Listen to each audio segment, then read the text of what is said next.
là là là. La gauche morale est furieuse.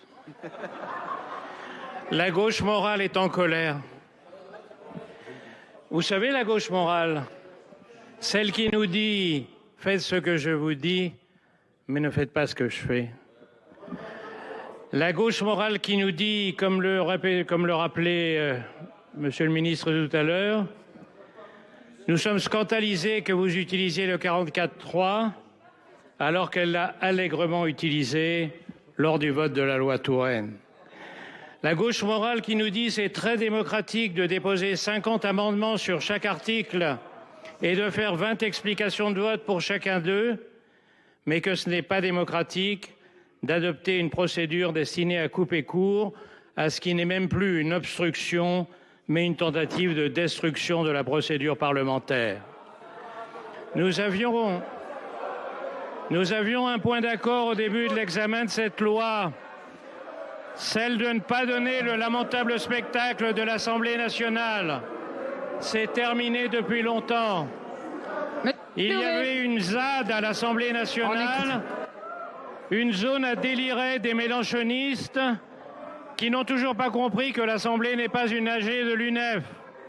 Il y a depuis une semaine au Sénat une autre ZAD. S'il vous plaît.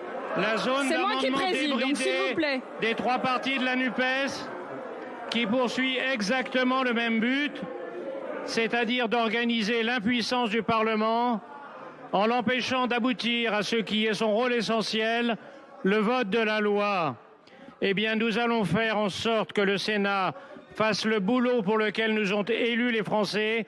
Nous allons nous donner les moyens de voter cette loi.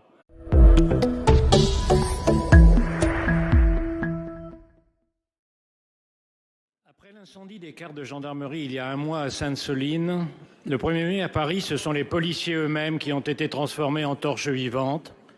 Semaine après semaine, l'ultra-gauche et les Black Blocs programment l'escalade avec pour objectif l'insurrection. Balayer la réforme des retraites, le guide suprême de la France soumise à Poutine, vêtu d'un manteau de cuir qui aurait fait fureur dans les années 30, nous a expliqué lundi avec les gestes de la main et du menton en vogue à l'époque qu'il fallait, je cite, « mettre à bas la mauvaise République ». Ce n'est pas un énième dérapage verbal. Hier, à l'Assemblée, un de ses sous-fifres s'est chargé de l'exégèse lors des questions au gouvernement. Il commence en s'adressant à vous, Madame la Première ministre. « Policiers brûlés, les coupables, c'est vous ». Il continue. « La Ve République permet d'agir sans le peuple et contre lui, elle n'est plus légitime. À bas Macron et la mauvaise République, vive la Constituante et la Ve République. Le 14 juillet, vous aurez votre prise de la Bastille. » Cette névrose obsessionnelle de se croire chaque jour le 13 juillet 89, comme d'autres se prennent pour Napoléon, pourrait sembler ne mériter qu'une consultation à Sainte-Anne, mais méfions-nous. Les émeutes et parfois même les insurrections ont souvent été déclenchées par des dingues. Et je conseille à ceux qui ne l'ont pas encore fait de se documenter sur la 6e République que nous propose la France irrécupérable. La 5e serait vite regrettée comme un modèle de démocratie. Cette tenaille entre les violences dans la rue et la zadisation de l'Assemblée nationale, qui dure depuis des mois, est en train peu à peu de saper la confiance des Français dans leurs institutions et de dissoudre lentement le respect pour l'ordre républicain. Dans ce contexte, je veux rendre hommage aux jeunes policiers de 27 ans brûlés avant-hier et toujours hospitalisés, mais aussi aux 405 membres des forces de l'ordre blessés depuis ce jour-là et aux 1083 blessés depuis le début de l'année en accomplissant leur mission. Et vous posez ma question, comment adapter notre arsenal juridique pour mieux protéger nos forces de l'ordre face aux voyous organisés parasitant désormais toutes les manifestations avec pour seul but de casser du flic? On vous répond.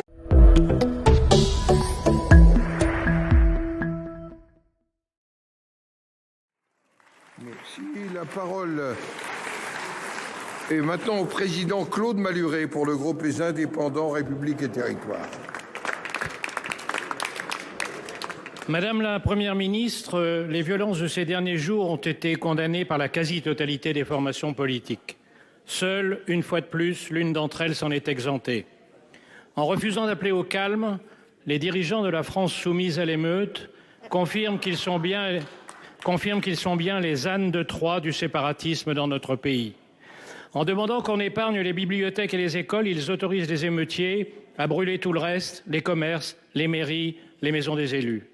Ils prétendent défendre la République, leur but est de la faire tomber. Depuis 1 an, leur convulsion à l'Assemblée nationale les discrédite, en discréditant hélas aussi le Parlement.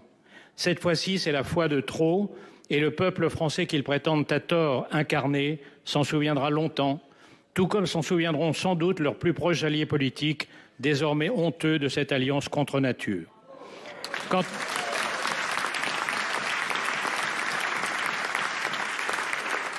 Quant aux protestations faussement scandalisées des despotes de Turquie, d'Algérie ou d'Iran, où la répression de telles émeutes aurait sans aucun doute fait des dizaines, voire des centaines de victimes, permettez-moi de dire qu'elles donnent la nausée. Enfin, la responsabilité des réseaux antisociaux dans la propagation des violences est telle que le président de la République a dû les convoquer à l'Élysée.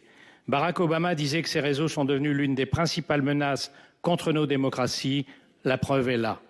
Vous avez, Madame la Première ministre, condamné hier à l'Assemblée l'attitude d'un parti antidémocratique, sans statut, sans élection interne, gouverné par un satrape colérique et omnipotent, traitant ses dissidents par la mise à l'écart, en disant qu'il était sorti du champ républicain, et vous avez eu raison. Pouvez-vous nous dire aujourd'hui si vous envisagez de mettre de l'ordre dans la jungle des plateformes, qu'il faut empêcher d'invoquer à tort la liberté d'expression pour se rendre complice des appels à l'émeute et de l'apologie des violences, et si vous comptez demander à la ministre des Affaires étrangères de protester contre les ingérences de dictateurs qui se permettent de nous donner des leçons de démocratie. Merci.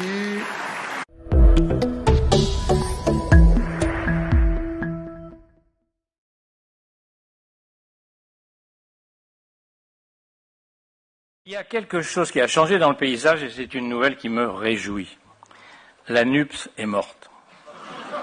Elle était en soins palliatifs depuis le mois de juin. Elle est aujourd'hui au stade du prélèvement d'organes. J'ai annoncé cette mort programmée le jour même de la création de la NUPES il y a 1 an. Je me permets de me citer. Les nouveaux pacsés s'entendent à peu près comme des chats dans un sac. Totalement opposés sur l'Europe et l'OTAN, sur le nucléaire, sur la loi El Khomri, sur la retraite à 60 ans, sur la 6e République, ils ne sont d'accord sur rien. Mélenchon, de son côté, s'occupe de la démolition à grands coups de provocation du jouet qu'il a lui-même créé. Après avoir vampirisé ses partenaires pour avoir plus de députés, il ne veut surtout pas voir surgir de concurrents dans une primaire interne en 2027. Mais il faut bien sûr en faire peser, comme toujours chez les trotskistes, la responsabilité sur les autres. Il a trouvé pour ça une alliée de choc, le 43e comeback de Ségolène, reprenant sa carte du PS pour mieux trahir ses camarades dès le lendemain. Dommage, le tango de Jean-Luc et Ségolène a fait rire toute la France et a capoté en un week-end. Enfin, je termine par le PS, puisqu'ils sont 4. Non, je parle des 4 partenaires de la... Non, le PS est encore un peu plus de 4.